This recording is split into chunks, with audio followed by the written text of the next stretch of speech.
دوستو آج کی ویڈیو میں ہم آپ کو بتائیں گے کہ دو جڑواں بچے پیدا ہوئے اور ان دونوں کی کمر آپس میں چپکی ہوئی تھی۔ وہ بچے کون تھے اور ان میں سے جب ایک فوت ہوا تو دوسرے کا کیا بنا، اور وہ دونوں بچے جب بڑے ہوئے تو انہوں نے کس طرح زندگی گزاری، کس طرح انہوں نے تعلیم حاصل کی۔ ایک نے دینی تعلیم حاصل کی اور دوسرے نے دنیاوی تعلیم حاصل کی۔ وہ دونوں ایک دوسرے سے الگ نہیں ہو سکتے تھے۔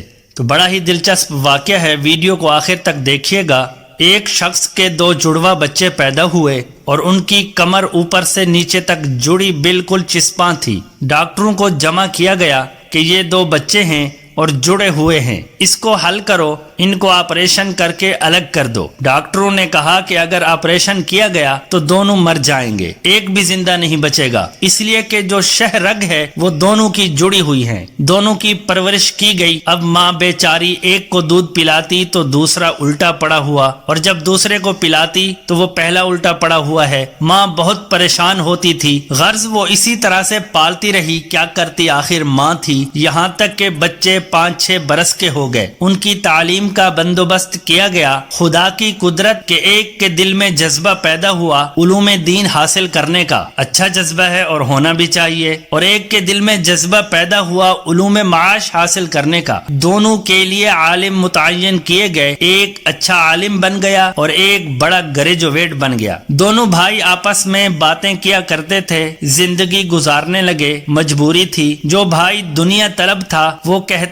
کہ ہم سے زیادہ کوئی مصیبت میں نہیں ہے، ہر وقت کی مصیبت میرا جی کھیلنے کو چاہتا ہے اور تیرا دل نہیں چاہتا، مگر مجبوراً تجھ کو جانا پڑتا ہے۔ صاف ظاہر ہے کہ ایک اگر کہیں جا رہا ہے تو دوسرا تو اس کے ساتھ جڑا ہوا ہے، وہ نہ چاہتے ہوئے بھی اس کو اس کے ساتھ جانا ہے۔ اور اگر میں استنجا کے لیے جانا چاہتا ہوں اور تیرا جی نہیں چاہتا تو تجھ کو بھی جانا پڑتا ہے، تو کوئی اپنے دل کی بات نہیں کر سکتا، لہٰذا ہم سے زیادہ کوئی مصیبت میں نہیں ہے۔ یہ سن کر دیندار بھائی کہتا ہے کہ بھائی صبر کرو، اس سے بڑھ کر بھی تو مصیبت آنی ممکن ہے، دعا کرو کہ اللہ پاک نے ہمیں پھر بھی اس سے زیادہ مصیبت سے بچایا ہوا ہے۔ تو اس نے کہا کہ اس سے بڑھ کر مصیبت ہو ہی نہیں سکتی۔ وہ نصیحت کرتا کہ یہ مت کہو، اللہ کے یہاں مصیبتوں کے خزانے بھی بہت ہیں۔ خدا کی قدرت کے دیندار بھائی کا انتقال ہو گیا تو پھر ڈاکٹروں کو جمع کیا گیا کہ اس لاش کو کاٹو۔ تو انہوں نے کہا کہ اگر لاش کاٹی گئی تو یہ بھی مر جائے گا۔ ہم نے بچپن میں بھی یہی کہا تھا کہ یہ دو بچے الگ نہیں ہو سکتے،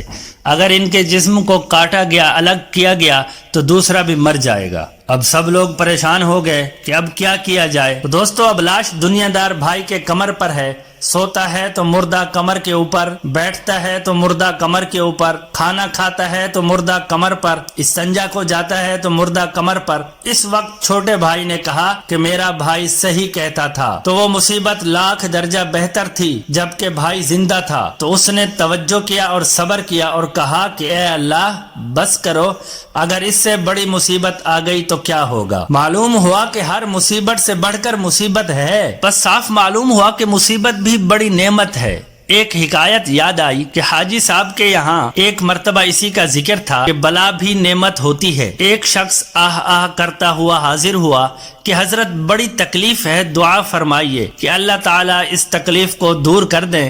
مجھے خیال ہوا کہ حضرت دعا کریں گے یا نہیں، اگر کریں گے تو ابھی بیان فرما رہے تھے کہ بلا بھی نعمت ہے، اس کے خلاف ہوگا، اور اگر نہیں کریں گے تو اس کی دل شکنی ہوگی۔ حضرت نے دعا کے لیے ہاتھ اٹھائے، سبحان اللہ، کیا دعا فرمائی۔ مضمون یہ تھا کہ اے اللہ ہم خوب جانتے ہیں کہ یہ بلا بھی ایک نعمت ہے، لیکن ہم ضعیف ہیں، ناتواں ہیں، اپنے ضعف کی وجہ سے اس نعمت کے متحمل نہیں ہو سکتے۔ اے اللہ اس نعمت کو نعمت صحت کے ساتھ مبدل فرما دیجئے۔ تو دوستو انسان کے اوپر کوئی بھی مصیبت آتی ہے تو وہ اللہ کی طرف سے ہوتی ہے، مصیبت پر صبر کرنا چاہیے اور اللہ پاک سے دعا کرنی چاہیے کہ اللہ پاک اپنی نافرمانی سے محفوظ رکھے، آمین۔ تو دوستو امید ہے کہ آج کی ویڈیو آپ کو پسند آئی ہوگی۔ مزید اس طرح کی اچھی ویڈیوز دیکھنے کے لیے ہمارے اس چینل کو سبسکرائب کریں اور بیل آئیکن کو ضرور دبائیں تاکہ ہر نئی آنے والی ویڈیو کا نوٹیفیکیشن آپ تک پہنچتا رہے۔ جزاکم اللہ۔